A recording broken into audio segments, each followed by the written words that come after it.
السلام علیکم ورحمۃ اللہ وبرکاتہ۔ ناظرین، امید کرتا ہوں کہ تمام ناظرین خیریت سے ہوں گی، اور جو خیریت سے نہیں ہے تو اللہ تعالیٰ سے ان کے لیے خیریت کا دعا گو ہو تاکہ ان کو خیریت نصیب ہو سکے۔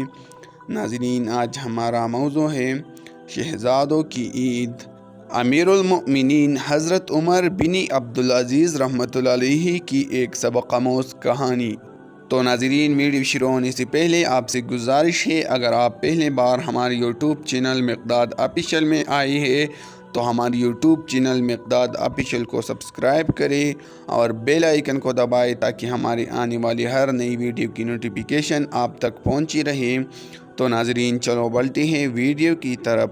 ناظرین، ذکر ہے کہ امیر المؤمنین حضرت عمر بن عبدالعزیز رحمۃ اللہ علیہ خلافت کا کام کر کے اپنے گھر آئے اور آرام کرنے کے لیے لیٹے ہی تھے کہ بیوی نے غمگین لہجے میں کہا، امیر المؤمنین، اگلے ہفتے عید آ رہے ہیں، بچے نئی پوشاک کے لیے بہت بے چین ہیں، ابھی روتے ہوئے سوئے ہیں۔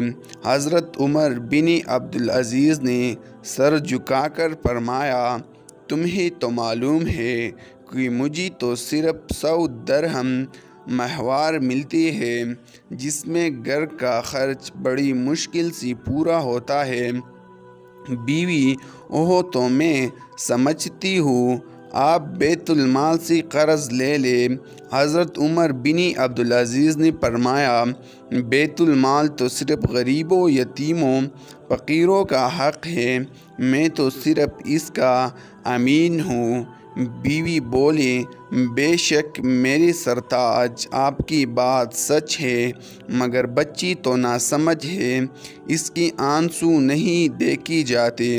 حضرت ابن عبدالعزیز بولے، اگر تمہارے پاس کوئی چیز ہے اسے فروخت کر دو، بچوں کی خوشی پوری ہو جائے گی۔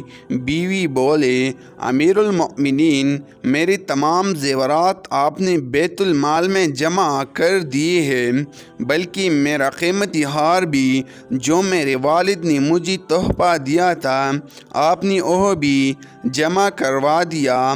اب تو میرے پاس آپ کی محبت کے سوا کچھ بھی نہیں ہے۔ امیر المؤمنین نے سر جھکا لیا، بڑی دیر تک سوچتے رہے، اپنے ماضی میں جھانکنے لگے۔ وہ بچپن، جوانی، خوشی پوشی، نفاست، جو لباس ایک بار پہنا دوبارہ پہننے کا موقع نہیں ملتا تھا، جس راستے سے گزرتے خوشبو سے معطر ہو جاتا، یہ سوچتے سوچتے آنکھوں سے آنسو جاری ہو گئی۔ بیوی نے اپنے ہر دل عزیز شوہر کی آنکھوں میں آنسو دیکھی تو کہنے لگی، مجھے معاف کر دے، میری وجہ سے آپ پریشان ہو گئے۔ فرمایا، کوئی بات نہیں۔ پھر حضرت ابن عبدالعزیز نے بیت المال کی نگران کے لیے ایک خط لکھ کر اپنے ملازم کو دیا اور فرمایا، ابھی جاؤ یہ خط نگران کو دے کر آؤ، اس میں لکھا تھا مجھے 1 ماہ کی تنخواہ پیشگی بھیج دو۔ ملازم نے جوابی خط لا کر امیر المؤمنین کو دیا، جس میں لکھا تھا، اے خلیفۃ المسلمین، آپ کی حکم کی تعمیل سر آنکھوں پر، لیکن کیا آپ کو معلوم ہے آپ 1 ماہ تک زندہ رہ سکتی ہے؟ جب یہ آپ کو معلوم نہیں تو پھر غریبوں کی مال کی حق تلفی کیوں پیشگی اپنی گردن پہ رکھتے ہیں؟ آپ نے جواب پڑھا تو رونے لگے۔ فرمایا، نگران نے مجھے ہلاکت سے بچا لیا۔ اگلے ہفتے دمشق کے لوگوں نے دیکھا امرا کی بچی نئی حسین کپڑے پہن کر عیدگاہ جا رہی تھی، مگر امیر المؤمنین کی بچے پرانی دہلی ہوئی کپڑوں میں ملبوس اپنے والد کا ہاتھ پکڑے عیدگاہ جا رہی تھی۔ بچوں کے چہرے چاند کی طرح چمک رہی تھی، کیونکہ آج ان کی نظر پانی دنیا کی وقتی خوشی پر نہیں بلکہ جنت کی ابدی تمنا کے احساس نے انہیں سرشار کر دیا تھا۔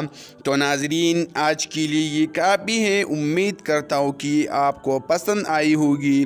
تو ناظرین آج کے لیے یہ کافی ہے، نیکسٹ ویڈیو کے لیے ہمارا یوٹیوب چینل مقداد آفیشیل کو سبسکرائب کرے، ویڈیو کو لائک کرے اور اپنے دوستوں کے ساتھ شیئر کرے تاکہ ان کو بھی آپ کے ذریعے کچھ معلومات مل سکے، اور اپنا رائے کمنٹ سیکشن میں ضرور دیجیے کہ ہمارا ویڈیو کیسا لگا اور نیکسٹ ویڈیو کس موضوع پر بنانا چاہیے۔ بہت بہت شکریہ، خدا حافظ، ملتے ہیں نیکسٹ ویڈیو میں انشاءاللہ۔